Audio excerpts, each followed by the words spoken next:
All right, today we're diving into a true marketing classic, The 22 Immutable Laws of Marketing by Ries and Jack Trout.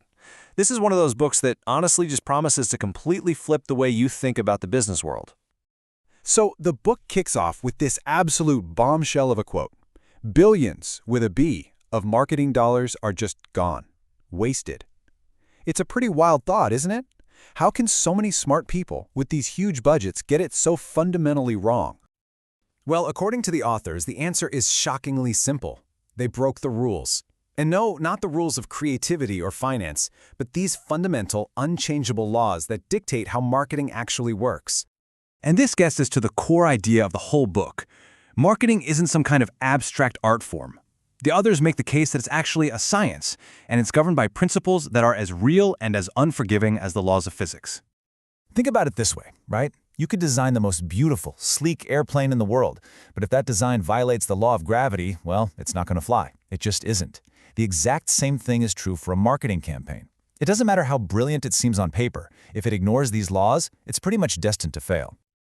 So, where is the first and most critical battleground for any brand? It's not in the store, it's not in the factory, it's not even about the product itself. Nope, it's the human mind. This is where the game is won or lost. And that brings us to the very first, and you could argue the most foundational law of them all, the law of leadership. The book says marketing isn't really a battle of products, it's a race to be first. Why? Because getting into a customer's mind first is way, way easier than trying to convince them you're better than the brand that's already parked in there. To really feel the power of this, let me ask you a quick question. We all know Charles Lindbergh was the first to fly solo across the Atlantic. But can you name the second person? Just take a second. Got a name? The answer is Bert Hinkler. And here's the fascinating part. Hinkler was, by many accounts, a better pilot than Lindbergh. He flew faster, he used less fuel, but it just doesn't matter. Lindbergh was first, Hinkler was second.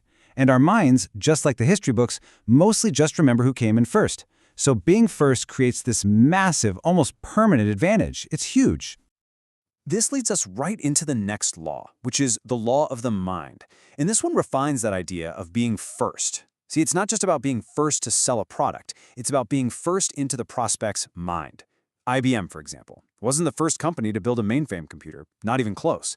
But they were the first to own that entire category in our collective mind, and that's why they dominated for so long.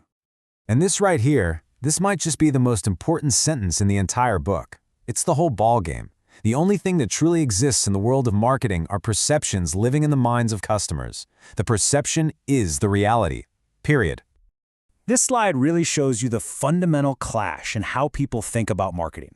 On one hand, you have the common belief, right? The best product is going to win. But the immutable law tells us that's just an illusion. The real winner is the brand that is perceived as the best. And that's not always the same thing as objective reality. Okay, so if the whole battle is for the mind, how in the world do you actually win it? Well, the book's next set of laws offers a pretty counterintuitive strategy. You don't win by being bigger or by doing more. You win by being narrower. It's all about the power of focus. The goal here is so simple to say, but incredibly hard to do. You need to own a single word in your prospect's mind. The idea is to burn that word into their brains so deeply that when they think of that word, your brand is the first thing, the only thing that pops into their head. And you see how powerful this is in the real world. You think safety, you think Volvo. You think overnight, you think FedEx. Cavities, that's Crest. These brands didn't try to be everything to everyone. They became dominant by focusing with this incredible laser-like precision on owning one simple, powerful idea. That's the law of focus in action. But, and this is a really big but, owning a word isn't free. It demands discipline. It demands a willingness to make a sacrifice. This is the other side of the coin to the law of focus. You can't stand for something if you're busy chasing after everything. So what do you have to give up? The authors point to three main things. First, your product line. You can't be everything. Second, your target market. You can't appeal to everyone. And third, you have to resist constant change and stick to the position you've staked out. The classic Pepsi story is just the perfect case study here. For decades, Coke was the real thing. It was the default choice. So how did Pepsi even begin to compete? They made a huge sacrifice. They basically gave up on everyone over 30 and branded themselves as the choice of a new generation. By narrowing their target, they created this incredibly powerful alternative and managed to close a massive gap. So, after all this, how do we actually put these powerful laws into practice?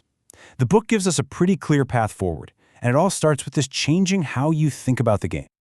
The strategy is actually pretty straightforward. Your main goal is to be first in the mind. If a category is already dominated by someone else, don't just try to be a copycat. Create a new category where you can be first. Think Amelia Earhart, the first woman to fly the Atlantic. Then focus everything you have on owning one powerful word, and have the discipline to sacrifice anything and everything that gets in the way of that. And that really leaves us with the final and I think most important question to think about. The goal isn't just to build a better product than your competition, it's to define a whole new game, a game that you're guaranteed to win.